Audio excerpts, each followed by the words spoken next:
Witajcie moi drodzy na kanale Rusmi, czyli Czym żyje Rosja. Jak zapewne większość z Was wie, w sobotę w Rosji miały miejsce protesty, do których po przylocie do kraju i specyficznym posiedzeniu sądu w zeszłym tygodniu zachęcał Aleksiej Nawalny. Protesty odbywały się w wielu rosyjskich miastach, od Kaliningradu po Władywostok. Niektórzy uważają, że to największa mobilizacja społeczna od czasów protestów w 2011-2012 roku. Władza ewidentnie obawiała się skali mobilizacji, zwłaszcza po filmie o Pałacu Putina, jaki wypuściła we wtorek, 19 stycznia, Fundacja do walki z korupcją Aleksieja Nawalnego. Na dzień dzisiejszy film ma już prawie 86 milionów wyświetleń. Nawalny nie tylko pokazuje rozmach budowli, pałac ma bowiem 18 tysięcy m2 i kosztował 100 miliardów rubli. Zachęcam w ogóle do obejrzenia filmu i tego przepychu. Jest na stronie internetowej na YouTubie również z angielskimi napisami. Co uderza w tym filmie to nie tylko wnętrza, luksus i na przykład szczotka do toalety za 700 euro, o której mówi Nawalny, która stała się symbolem protestów, ale główna teza filmu, która brzmi, że Putin od zawsze po prostu kochał pieniądze i zawsze zrobi wszystko, by mieć ich jeszcze więcej. Nigdy nie będzie miał ich dość. Nawalny ironicznie pyta, co robią wielcy bogacze tego świata ze swoimi pieniędzmi. Zakładają fundacje, budują szpitale, przeznaczają pieniądze na środki charytatywne, a Putin, najbogatszy człowiek na świecie, tak twierdzi Nawalny, buduje sobie kompleks pałacowy o wielkości 39 księstw Monako. W sieci po filmie zawrzało i wrze do tej pory. Protestujący mieli kolejny powód, by wyjść na ulicę. Szczotka do toalety, jak już mówiła, stała się symbolem protestu. Na jednym z memów czytamy, czemu Putinowi potrzebna jest szczotka do toalety za 700 euro, skoro ma pieskowa. To z jednej strony aluzja do specyficznej fryzury rzecznika prasowego Kremla, a z drugiej do jego pracy, czyli wycierania, tłumaczenia wszystkich politycznych fekaliów Władimira Władimirowicza. Protest nie był zupełnie pokojowy. W różnych mediach pojawiają się wideo z filmami, jak OMON-owcy i policja wyposażeni w specjalne kaski chroniące głowę, co sprawiało, że nazywani zostali kosmonautami, ostro traktowali protestujących. Dziennikarz Dożdia znalazł nawet fragment tzw. pałki gumowej, która typowej pałki gumowej po prostu nie przypomina. Liczne zadrapania na niej i odpryski świadczą, że była często używana, a jej zagubienie na protestach pokazuje, że jak ostre były walki właśnie w tę sobotę. Symbolicznym takim przejawem brutalności stało się wydarzenie w Petersburgu, gdy policjant kopnął 54-letnią Margaritę Judinę nogą w brzuch, po czym kobieta upadła na chodnik, uderzając się w tył głowy. Początkowo RIA Nowosti, zanim po sieci zaczął hulać filmik z tego wydarzenia, utrzymywała, że kobieta została uderzona gumową pałką. Widzimy jednak, jak było naprawdę. Ostatecznie nagrano filmik ze szpitala, w którym policjant przychodzi odwiedzić kobietę, przeprasza ją, mówiąc, że chwilę przed tym, jak ją uderzył, dostał gazem w oczy i był zdezorientowany i nie wiedział, co się dzieje. Również nie wszyscy protestujący byli nastawieni pokojowo. Zniszczono samochód funkcjonariuszy siłowych.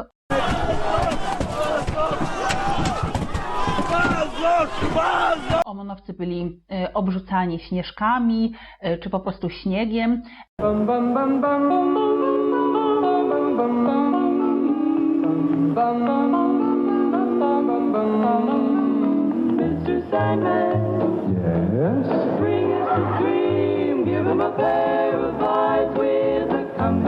A jeden kask policjanta potraktowany został jak piłka do futbolu.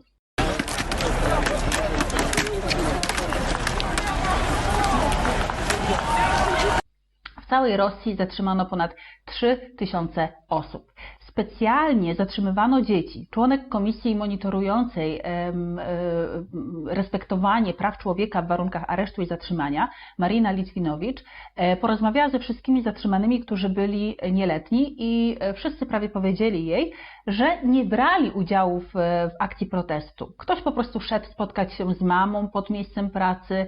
Część osób właśnie wyszła z metra i kierowała się w stronę McDonalda i celowo ich zatrzymano. Zdaniem Litwinowicz władza celowo chce sfingować, uszyć grubymi nićmi sprawę karną o nawoływaniu nieletnich do udziału w protestach. Główna pieśń propagandy będzie o tym, jak niemoralne jest wyprowadzanie dzieci pod gumowe pałki policji i OMON-u. Mówiąc o propagandzie, przyjrzyjmy się, o czym mówił wczoraj w programie Wieści Niedzieli główny propagandista Kremla, albo jeden z głównych, Dmitrij Kisielow. No więc w niedzielnym wydaniu mówił zarówno o protestach, jak i o pałacu Putina. Stwierdził, że takie akcje, jakie miały miejsce w sobotę na Zachodzie, to protestujący byliby po prostu rozstrzelani. Szaleje pandemia, a berliński pacjent, czyli Nawalny, siedzi sobie w cieplutkim więzieniu, w komfortowych warunkach i nawołuje do wyjścia na ulicę. Prawie uwierzyłam, że Nawalny siedzi tam z własnej nieprzymuszonej woli. Kisielow uważa, że Niemcy odprawili Nawalnego do Rosji z informacyjną bombą o pałacu Putina. To tam przekazano mu tekst śledztwa po angielsku, a Nawalny niezdarnie go przetłumaczył. Dlaczego Kisielow tak uważa? Dlatego, że jego zdaniem Nawalny źle przetłumaczył niektóre słowa. W rosyjskich memach dużo miejsca poświęca się informacji o składzie błota czy komnacie dla griazji po rosyjsku, albo skład griazji, który po polsku można przetłumaczyć właśnie pokój z błotem, specjalne spa z błotem leczniczym, takie znalazłam tłumaczenia. Zdaniem Kisielowa w angielskiej wersji to słowo to było madrum, które na rosyjski tłumaczy się jako prichorzaja, czyli korytarz. I to ewidentne potwierdzenie, że Nawalny otrzymuje z Zachodu instrukcje i scenariusze dla swoich filmów.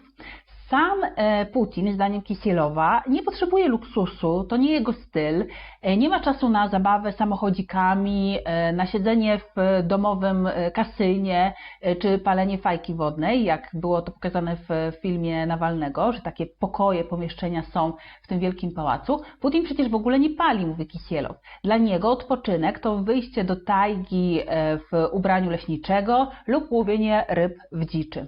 Putin odbudował Rosję, pozwolił Rosjanom godnie żyć, Nawalny zaś może tylko doprowadzić do upadku i ubóstwa, takie jakie są na Ukrainie. To polityk na poziomie szczotki do toalety, mówi Kisielow. Wciąga dzieci do polityki, więc jest politycznym pedofilem. Tak konkluduje Kisielow całą kwestię dotyczącą Nawalnego. Dmitrij Pieskow, rzecznik prasowy Kremla, także skomentował film o pałacu Putina, nazywając ten film kaczestwienną kliukwą, co na polskie oznaczałoby jakościową żurawinę. Chodzi tu jednak o idiomatyczne wyrażenie jeszcze z XIX wieku, które w sposób ironiczny określa wszystkie nieprawdopodobne, wydumane, wyssane z palca, często przez obcokrajowców, opinie na temat Rosji. Jest to określenie, którego używa się, by podkreślić, że jakaś opinia, informacja pochodzi od kogoś, kto zupełnie nie zna się na temacie. O proteście zaś Pieskow powiedział, że był mało liczny, że licznie to ludzie popierają Putina i wyszli zagłosować nad poprawkami do konstytucji latem 2020 roku. To możemy mówić o dużej liczebności, dużym poparciu.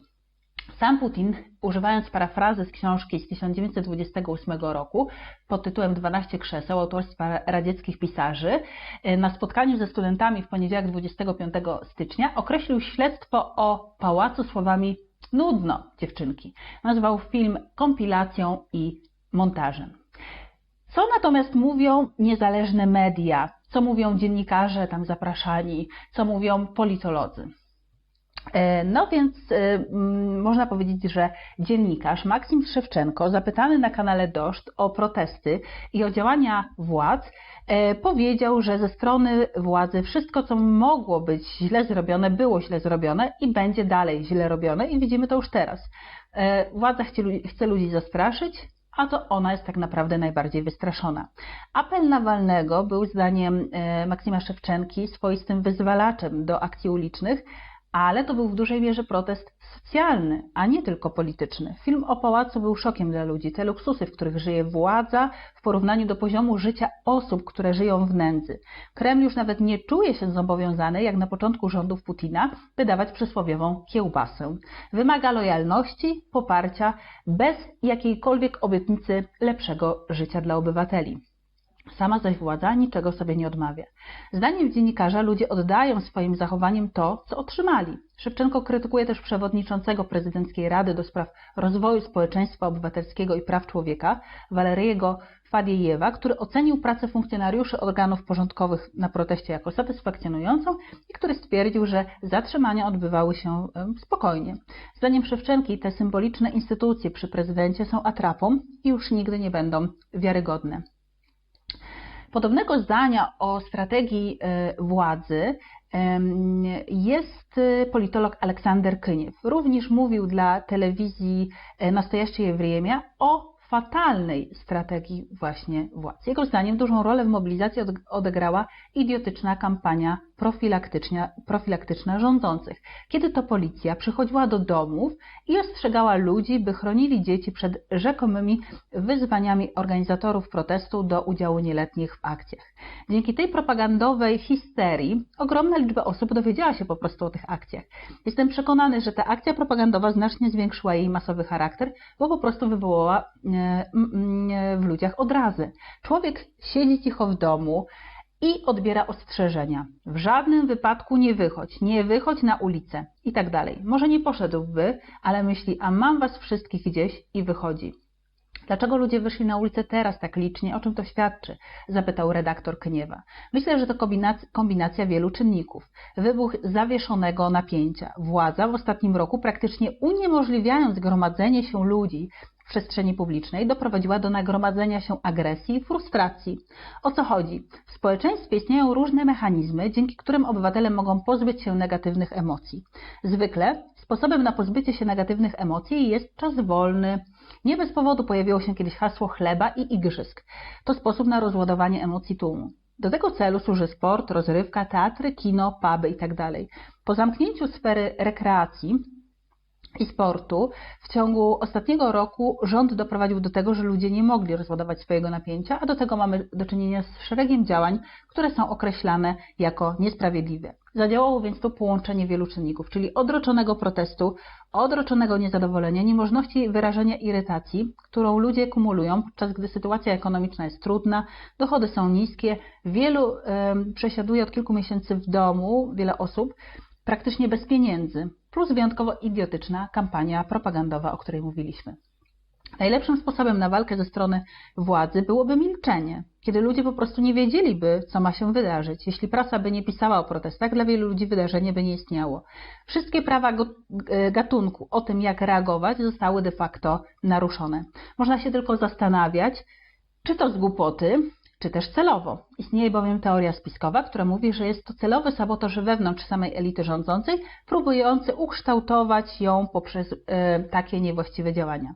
Ale wydaje mi się, mówi Kyniew, że to tylko histeria, bo musimy obserwować to jako ciąg połączonych wydarzeń. Nie sposób ocenić reakcji władz na dzisiejsze wydarzenia, czyli na protesty, w oderwaniu od innych rzeczy, od historii samego otrucia, od historii tego, jak Nawalny wrócił do Rosji, gdy lotnisko zostało zablokowane itd. W podobnym duchu mówi dziennikarka Julia Latynina w programie w Radiu Echo Moskwy Kod Dostępu. Wszystko, co się dzieje, przypomina jej historię króla Edypa. To, czego władza się obawiała i to, czemu starała się zapobiec, dokładnie to się urzeczywistnia właśnie dlatego, że próbowała temu zapobiec. Bo gdyby nie próbowali otruć Nawalnego, gdyby nie zatrzymywali go z taką pompą, gdyby dopuścili do lądowania samolotu we Wnukowie, gdyby nie wypuścili dziś na ulicę tych kosmonautów, wylicza Latynina, to mogłoby to wszystko wyglądać inaczej. Mówi o protestach jako o nawalnicy. Słowo nawalnica po białorusku oznacza burzę z piorunami. Protesty będą kojarzyć się teraz właśnie z taką burzą z piorunami. Jej zdaniem zaczyna się białoruski scenariusz ze wszystkimi plusami i minusami i symbolem tego będzie szczotka toaletowa z pałacu Putina. Przy czym Putin, jak przypomina Latynina, a wiemy o tym z filmu Nawalnego, nie był w stanie nawet zamontować dobrze działającej wentylacji w swoim pałacu za 100 miliardów rubli. Do pałacu wkradł się bowiem grzyb. Za te 100 miliardów rubli mógł odbudować drogi, zmodernizować kraj, służbę zdrowia i zapewnić sobie życie wieczne, ale nie. To smutna historia rodem z amerykańskiego filmu, gdy na jeden dzień stajesz się Bogiem i robisz różne głupie rzeczy. Film Nawalnego zobaczyło 70 milionów osób. Dziś wiemy, że prawie 86 milionów. Dla porównania arcydzieło propagandowej kampanii Putina Most Krymski obejrzało 300 000 osób. Latynina przypomina też, że 44% protestujących w sobotę wyszło na ulicę po raz pierwszy w życiu. Średni wiek protestujących to 31 lat, jednocześnie tylko 10% osób miało mniej niż 18 lat. Latynina zaznaczyła, że młodzi ludzie umawiali się na protest w ramach randki. To oznacza zmianę zasad gry, bo okazuje się, że chodzenie na protesty jest teraz modne i seksowne. Już nie kojarzy się z Majdanem, z rewolucją i z czymś, co jest przeciwko Rosji. Wyobraźmy sobie, że jesteś dziewczyną. Jakiego rodzaju chłopca lubisz? Tego, który jest młodym samcem alfa, który nie boi się wyjść i zaprotestować przeciwko szczotkom toaletowym Putina? Czy tego, który mówi, jestem politycznie bierny, ja kocham Putina tak bardzo, że aż się boję? Wszystkie rewolucje opierają się na tym, że młode samce alfa zastępują starzejących się dziadków. Starych dziadków, których absurdy sięgają już dna, mówi Latynina. Przywołuję tutaj na przykład wpis jednego pilota na Instagramie, który skarżył się, że przylot klauna z Berlina spowodował zagrożenie w ruchu lotniczym, bo trzeba było przekierować samolot na lotnisko Szeremietiewo. Nie przyszło pilotowi do głowy, dziwi się Latynina, że to na odwrót, że to Kreml stworzył zagrożenie, bojąc się klauna z Berlina i nie dopuszczając do lądowania samolotu we Wnukowie. Inne wpisy prorządowe, że Nawalny wrócił celowo, żeby kraj zbombardowali sankcjami, bo przecież wiedział, że go zamkną jak wróci, a jak go zamkną, to będą sankcje. Proste? Proste. Albo Ministerstwo Edukacji, które ostrzegało dzieci, żeby nie szły na protesty, bo mogą zostać pobite przez policję. A czy Ministerstwo Edukacji nie mogło po prostu zamiast do dzieci zaapelować do policji, by dzieci nie biła? Pyta Latynina. To tyle, jeśli chodzi o dziennikarkę. Posłuchajmy też politologa Władimira Pastuchowa, który na swoim blogu, na stronie właśnie Radia Echo Moskwy napisał tekst pod tytułem 23 stycznia i polityczna transpłciowość. Jak elektorat Putina zmienia orientację. Jego zdaniem wymowne wydaje się nie to, ile osób wyszło na ulicę w sobotę, ale jak zareagowali na to ci, którzy tego nie zrobili. Moje wrażenie, mówi Pastuchow, jest takie, że odnoszą się oni do protestujących albo neutralnie, albo sympatyzują z nimi.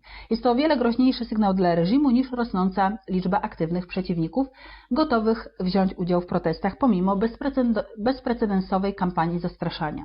Następnie podaje niektóre ze swoich przemyśleń po pierwszej fali niepokojów społecznych wywołanych, jak pisze, inwazją Nawalnego na Rosję. Wygląda bowiem na to, śmieje się Pastuchow, że Kreml naprawdę traktuje jego powrót jako interwencję militarną.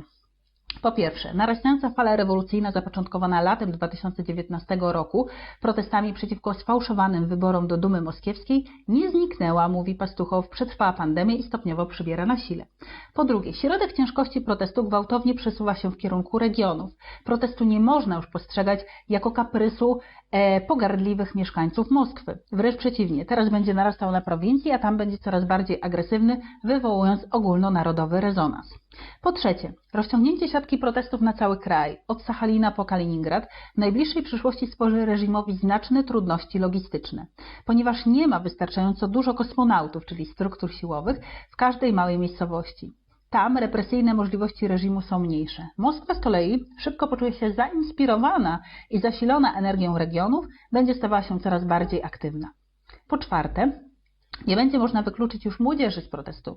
Przez pewien czas uczniowie będą awangardą jego radykalizacji, dopóki ojcowie i dziadkowie nie dogonią ich jednym potężnym skokiem. Ale w najbliższej przyszłości ta wojna będzie miała dziecięcą twarz.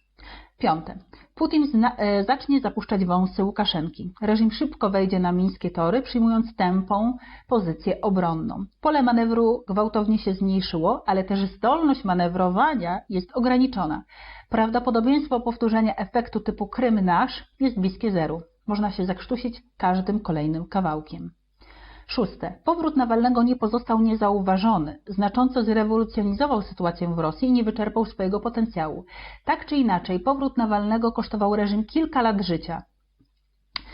Czy sam Nawalny będzie w stanie wykorzystać skutki swojego odważnego czynu? Tego nie wiemy. Najprawdopodobniej nie jest on przeznaczony do roli Jezusa, ale Jana Chrzciciela, za którym przyjdzie ten, który jest od niego silniejszy.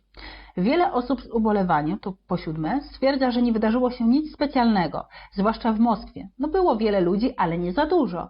Cóż, obraz całości nie jest niezwykły. zwykłe, nudne, represyjne życie codzienne. Inni sprzeciwiają się tym tezom, wskazują na moralne znaczenie heroicznego czynu tych, którzy wyszli. To ostatnie jest bezsporne, ale są też bezpośrednie konsekwencje polityczne, które wykraczają poza to, co zwykłe, nudne, represyjne życie codzienne. I tu po 8. Reżim musi za wszelką cenę utrzymać pod kontrolą osoby, które przez te wszystkie lata były głównym stabilizatorem reżimu. Ale walka z małą, ale brutalną awangardą pochłania ogromną ilość energii. W rezultacie tył jest odsłonięty. Dlatego nie należy lekceważyć małych akcji. Ich rolą nie jest bycie iskrą, z której zapali się płomień, ale zniszczenie i wykrwawienie wroga. To awangarda, która została wrzucona na przyczółek na prawym brzegu Dniepru, aby zapewnić powodzenie operacji w zupełnie innym kierunku. Po 9. Zmiana systemu prawdopodobnie będzie wyglądać na dwuchodówkę. To jest jak mat w szachach we wszystkich wariantach w drugim posunięciu. Najpierw będzie dość długi etap pozornie bezsensownych protestów, bez widocznego sukcesu, których niewidzialnym skutkiem będzie przeformatowanie elektoratu Putina w elektorat antyputinowski. A potem były elektorat Putina znajdzie szybko przywódcę i wszystko potoczy się dość szybko. W pewnym sensie ludziom na Kremlu można współczuć, mówi Pastuchow. Nawalny złamał szablon, a jedyną adekwatną odpowiedzią na to może być również przerwanie szablonu z drugiej strony, na którą to odpowiedź Kreml nie może sobie pozwolić. Dlatego sytuacja, która rozwinęła się po powrocie Nawalnego, jest dla niego pułapką. To ogromna pułapka rozmiarem przypominająca wielkość pałacu Putina. Można w niej długo siedzieć, ale potem wyczyszczą cię szczotką do toalety. I kończąc na szczotce do toalety, która była symbolem sobotnich protestów w Rosji, kończę dzisiejszy odcinek. Zapraszam Was do subskrybowania mojego kanału, do pisania komentarzy i do oglądania kolejnych odcinków. Dziękuję bardzo.